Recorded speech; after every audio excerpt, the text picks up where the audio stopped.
Rod movies of Tollywood star heroes part 1. మన Tollywood star heroes career లో ఉన్న మంచి కళాఖండాలు భయ్య. అసలు ఈ కేటగిరీలోకి ఒక మూవీ వెళ్ళిందంటేనే ఆ మూవీస్ లో ఖచ్చితంగా ఈ రాడ్, రొట్ట, క్రింజ్, లాగ్, సెన్స్లెస్, ఇల్లాజికల్ ఇవన్నీ ఒకే మూవీలో ఉండటమైనా లేదంటే వీటిలో ఏదో ఒక దానికి బాగా సంబంధం కుదుర్చుకొని ఉంటాయి భయ్య. అసలు ఈ సినిమాలు ఎంత రాడ్ మూవీస్ అంటే తీసిన హీరోనే నేను ఎందుకు యాక్ట్ చేశానా అనేంతలా ఉంటాయి భయ్య. సో ఈ వీడియోలో అలాంటి కళాఖండాల గురించి మాట్లాడుకుందాం. సో ఈ వీడియో గనక బాగా వ్యూస్ వస్తే నెక్స్ట్ ఈ వీడియో పార్ట్ 2 వస్తుంది. అండ్ అలానే రాడ్ డైరెక్టర్స్ ఆఫ్ టాలీవుడ్ మీద కూడా ఒక వీడియో వస్తుంది. సో అందుకే ఈ వీడియోని లైక్, షేర్, సబ్స్క్రైబ్ చేసుకుని పక్కనే ఉన్న బెల్ ఐకాన్ ని ఆల్ లో పెట్టుకోండి. ఇంకా లేట్ చేయకుండా వీడియోలోకి వెళ్ళిపోదాం. Let's begin the video. First in our list Acharya. అబ్బా, అసలు ఈ మూవీ గురించి ఎలా చెప్పాలో అర్థం అవ్వట్లేదు భయ్య. మూవీ మొత్తం Padaghattam, Siddhavanam, Dharmasthali repeat. Padaghattam, Siddhavanam, Dharmasthali repeat. Padaghattam, Siddhavanam, Dharmasthali repeat.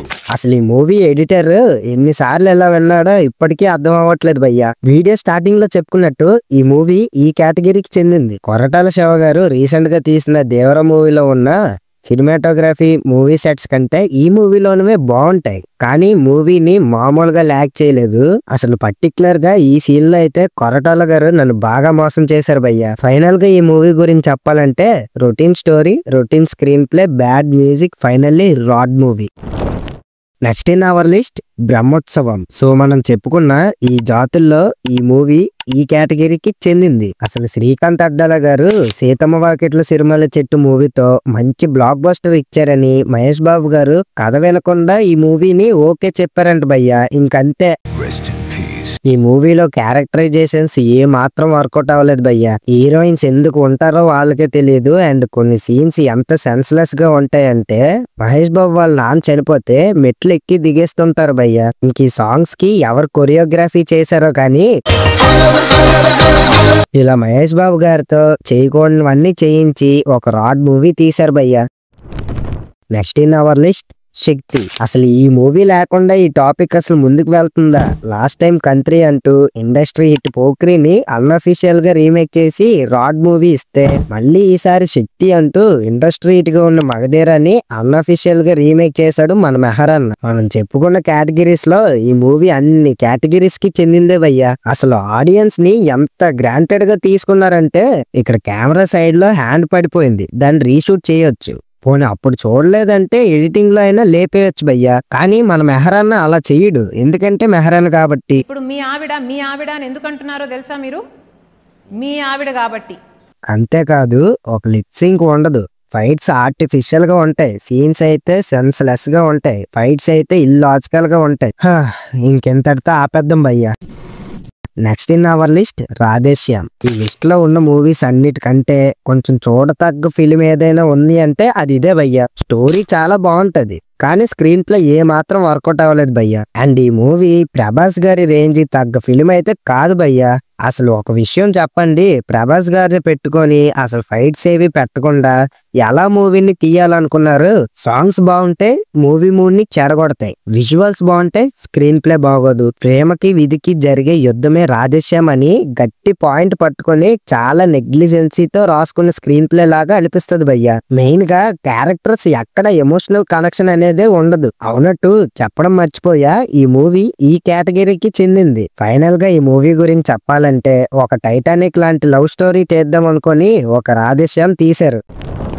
Next in our list Vinaya Vidheya Rama. ఈ మూవీకి ముందుగానే చెప్పేస్తున్నా, ఈ మూవీ ఈ రొట్ట, సెన్స్లెస్, ఇల్లాజికల్ కి బాగా సంబంధం కుదుర్చుకొని ఉంటది భయ్య. ఇక్కడ రొట్ట అంటే ఏదో అనుకోకండి, రొట్ట రొటీన్ స్టోరీ అని అర్థం. అసలు బోయా కెమెరా మూవీస్ అంటేనే రాడ్ మూవీస్ ఉంటాయి భయ్య. ప్రతి సినిమాలో ఒక సీఎం, ఫ్యామిలీ కష్టాలు, సెన్స్లెస్ డైలాగ్లు, illogical fights, illogical scenes, actors ఏడుస్తుంటే జుట్టు గాల్లోకి ఎగిరి జూమింగ్ షాట్లు. అబ్బో, ప్రతి సినిమాలో ఇదే రొట్ట టెంప్లెట్ భయ్య. సేమ్ ఈ మూవీలో కూడా అంతే. తలలు నరికేస్తే గాల్లో గద్దలు పట్టుకెళ్ళిపోవడం, హీరో ఏమో ఎయిర్పోర్ట్ అద్దాలు పగలగొట్టుకుని డైరెక్ట్ గా ట్రైన్ నుంచి బీహార్ వెళ్ళిపోవడం, ఇలాంటివన్నీ మన బోయా కెమెరాకి సాధ్యం. ఇలా చెయ్యొద్దని ఫీడ్బ్యాక్ వస్తే దాన్నే మరికొంచెం ఎక్కువ చేయడం మన బోయపాటి స్పెషాలిటీ భయ్య. ఫైనల్ గా ఈ మూవీ ఎలా ఉంటుందంటే ఒక హై బడ్జెట్ టీవీ సీరియల్ తీసినట్టు ఉంటుంది భయ్య. And finally Sardar Gabbar Singh. ఈ మూవీ చూసిన తర్వాత ఆడియన్స్ రియాక్షన్ ఇది భయ్యా. ఏంటి ఇప్పుడు అసలు నీకు ఎందుకు ఇవన్నీ ఎందుకు అలా? ఈ మూవీతో ముందొచ్చిన గబ్బర్ సింగ్ మూవీ పేరు చెడగొట్టినట్టు ఉంటుంది ఈ మూవీ. అంతేకాదు ఈ మూవీ సెట్స్, సైడ్ క్యారెక్టర్స్, చేసిన క్రింజ్ కామెడీ అన్ని ప్రతి ఒక్కటి ఆర్టిఫిషియల్ గానే ఉంటాయి భయ్య. ఈ మూవీలో డిఎస్పి సాంగ్స్ తప్ప చెప్పుకోవడానికి ఒక్క టెక్నికల్ ఆస్పెక్ట్ కూడా బాగోదు. అసలు మెయిన్ గా పవన్ కళ్యాణ్ గారికి ఇలాంటి స్టెప్పులు లిటరలీ ఆడియన్స్ కి చిరాకు తెప్పించాయి. మన కేటగిరీస్ లో ఈ మూవీ ఈ కేటగిరీస్ కి చాలా క్లోజ్ గా ఉంటుంది. ఫైనల్లీ భయ్యా మన టాలీవుడ్ స్టార్ హీరోస్ కెరియర్ లో ఉన్న రాడ్ మూవీస్. ఇది జస్ట్ పార్ట్ 1 మాత్రమే, ఇంకా చాలా మూవీస్ అయితే ఉన్నాయి. ఇక్కడ స్టార్ హీరోస్ అని అల్లు అర్జున్ గారి మూవీస్ ఏంటి మెన్షన్ చేయలేదేంటి అనుకోకండి. ఆయన కెరియర్ లో దారుణంగా ఉండే మూవీ అంటే వరుడు ఒక్కటే. అదైతే పార్ట్ 2 లో వస్తుంది. పార్ట్ 2 కావాలంటే వీడియోని లైక్ అండ్ షేర్ చేసేయండి భయ్యా. అండ్ ఈ వీడియోని ఇంతవరకు చూసారంటే మీకు ఈ వీడియో నచ్చిందని అనుకుంటున్నా. అందుకే సబ్స్క్రైబ్ చేసుకుని పక్కనే ఉన్న బెల్ ఐకాన్ ని ఆల్ లో పెట్టుకోండి. సైనింగ్ ఆఫ్ కాంటెంట్ గీడా. Thank you.